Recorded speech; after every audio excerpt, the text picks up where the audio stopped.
बिस्मिल्लाहिर्रहमानिर्रहीम। It's Wafa Hussain Jaffrey and सुबह सुबह ये वीडियो बनाने का मकसद ये है कि आपको पता है कि कल ईटा के थ्रू सिविल सेक्रेटरीट का जो टेस्ट हुआ था असिस्टेंट का और कंप्यूटर ऑपरेटर का, उसका रिज़ल्ट आया है।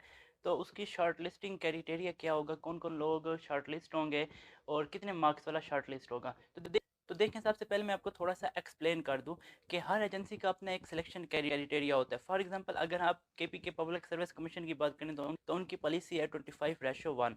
इस तरह से आपका जो लेक्चरशिप के लिए क्राइटेरिया था वो था 6:1। आपके पास 2 सीट्स हैं तो वो 50 कैंडिडेट भी चाहे शॉर्ट लिस्ट हुए, लेकिन वो इंटरव्यू पर जो पहले 12 कैंडिडेट्स होंगे उन्हें बुलाएंगे। तो ये क्राइटेरिया था 6:1। इसी तरह से ईटा का जो क्राइटेरिया है वो आपके पास 9:1 का है। क्योंकि लास्ट टाइम जो हमारे इंटरव्यू हुए थे, मुझे अच्छी तरह से याद है कि टोटल 5 सीट थी और उसमें इन्होंने 42 लड़कों को बुलाया था जो शॉर्ट लिस्ट थे। इवन शॉर्ट लिस्ट तो ज़्यादा थे, लेकिन जो टॉप 42 पोजीशन थे उन्हें बुलाया गया था इंटरव्यू के लिए। इस लिहाज से जो ये क्राइटेरिया बनता है ये ऑलमोस्ट 9:1 और 8:1 के दरमियान ही बनता है। लेकिन मैंने नॉर्मली सुना है ईटा का जो क्राइटेरिया है बुलाने के लिए इंटरव्यू पर, वो आपके पास 9:1 का है, यानी एक सीट पर ये 9 कैंडिडेट्स को बुलाते हैं। इसी तरह से अगर आपके पास 61 सीटें हैं, यानी जो असिस्टेंट था, असिस्टेंट के आपके पास 61 सीट्स थी, तो 61 को अगर हम मल्टीप्लाई कर दें 9 के साथ तो ये आलमोस्ट 549 जाके बनता है। तो मेरे लिहाज से जो पूरे के पी के में से टोटल 61 सीटें हैं, जो पूरे के पी के में से टॉप पोजीशन 549 कैंडिडेट्स हैं, उन्हें बुलाया जाएगा इंटरव्यू के लिए। लेकिन यहाँ पर थोड़ा सा एक ट्विस्ट है। आपको पता है कि क्लियरली जो बंदा हाईएस्ट मार्क्स ले ले और अच्छे मार्क्स ले ले और टॉप 500 या 550 कैंडिडेट्स में आ जाता है, तो ज़रूरी नहीं है कि उसको ही बुलाया जाए। यहाँ पर एक चीज़ जो है वो थोड़ी सी इंडल्ज हो रही है बीच में, और उसको हम कहते हैं ईस्टर कोड। अब ईस्टर कोड क्या है, इसको मैंने ऑलरेडी एक्सप्लेन कर चुका हूँ, टेक्निकली एक्सप्लेन कर चुका हूँ पेपर पर, लेकिन अभी मैं आपको यहाँ पर भी थोड़ा सा ईस्टर कोड बता देता हूँ। सबसे पहले जो असिस्टेंट की एडवर्टाइजमेंट थी सिविल सेक्रेटरी की, उसमें वाज़ेह लिखा था कि आपको 50% मार्क्स दरकार है शॉर्ट लिस्ट होने के लिए। अब जिस बंदे ने 50 मार्क्स ले लिए वो ऑलरेडी शॉर्ट लिस्ट हो चुका है, लेकिन तकरीबन 48,000 लोगों ने अप्लाई किया था असिस्टेंट की पोस्ट पर, और उसमें से ऑलमोस्ट 15,000 लोग जो हैं वो 50 से ऊपर लाई कर रहे हैं, यानी 50 मार्क्स से अबव लाई कर रहे हैं। तो क्या वो सब शॉर्ट लिस्ट हो चुके हैं? नहीं, वो सब शॉर्ट लिस्ट नहीं हो चुके। बेसिकली यहाँ पर ईस्टर कोड अप्लाई होगा, उनके डॉक्यूमेंट्स की स्क्रूटनी होगी, देखा जाएगा कि उनमें से किसके पास एक्सपीरियंस है, किसके पास एमफिल है, किसके पास पीएचडी है। इन सब के मार्क्स काउंट होते हैं। इस तरह से होता है, आपके टोटल 100 मार्क्स होते हैं जिसमें टेस्ट के मार्क्स काउंट नहीं होते। इसमें आपके क्वालिफिकेशन के 82 मार्क्स होते हैं, आपके 10 मार्क्स जो होते हैं वो आपके एक्सपीरियंस के होते हैं और 8 मार्क्स आपके इंटरव्यू के होते हैं। अब देखा यह जाएगा कि किसकी हायर क्वालिफिकेशन है और किसकी फर्स्ट डिवीजन है। जिसकी एमफिल तक फर्स्ट डिवीजन बन रही है और हायर क्वालिफिकेशन भी एमफिल काउंट होगी, उसको मिलेंगे 82 मार्क्स। और जिसके मास्टर है या बीएस है, जिसके पास और सारी फर्स्ट डिवीजन में है, उसको मिलेंगे 80 मार्क्स।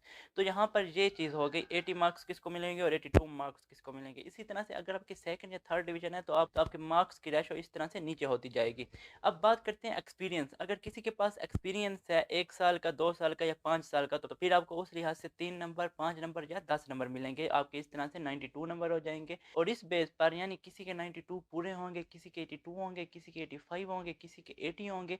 इस बेस पर जो टॉप कैंडिडेट्स होंगे 550 कैंडिडेट्स, उन्हें इंटरव्यू पर बुलाया जाएगा। इसमें वो देखेंगे कि किस कैंडिडेट ने अच्छा स्कोर किया है। जिस कैंडिडेट का स्कोर भी अच्छा होगा, यानी वो शॉर्टलिस्ट इजीली हो रहा होगा और उसके पास ये चीज़ें होंगी, उन्हें शॉर्टलिस्ट करके इंटरव्यू पर बुलाया जाएगा। यानी पूरे के पी के में से 550 लोग इंटरव्यू पर बुलाए जाएंगे। अगर मैं अपने जोन की बात करूँ, फॉर एग्जाम्पल यहाँ पर 6 सीटें हैं, तो अब 6 को मल्टीप्लाई कर दें 9 के साथ, ये ऑलमोस्ट 54 बनता है। तो 6 सीटों पर 54 कैंडिडेट्स को इंटरव्यू पर बुलाया जा सकता है। और अब ये जो 54 कैंडिडेट्स हैं पर जोन से ये सिलेक्ट किस तरह से होंगे, इनके स्क्रीनिंग मार्क्स भी काउंट किए जाएंगे। यानी एक तो इन्हें पोजीशन में होना चाहिए, ऊपर होना चाहिए, और दूसरा इनकी जो एकेडमिक है वो अच्छा होना चाहिए, इनके फर्स्ट डिवीजन होने चाहिए, और इनका ईस्टर कोड से जो वो एक मेरिट कैलकुलेट करेंगे वो इनका हाई होना चाहिए।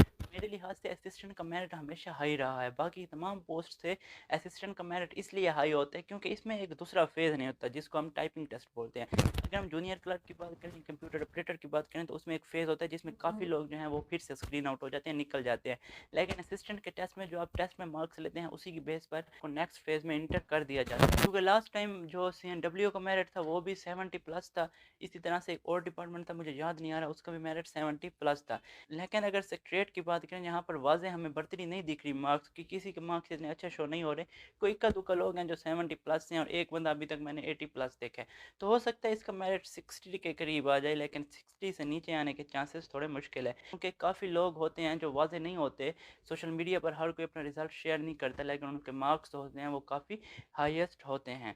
तो इतना भी मुश्किल टेस्ट नहीं था कि इतना बुरा रिजल्ट आए। 60 से ऊपर काफ़ी आवाम होगी, काफ़ी ज़्यादा लोग होंगे।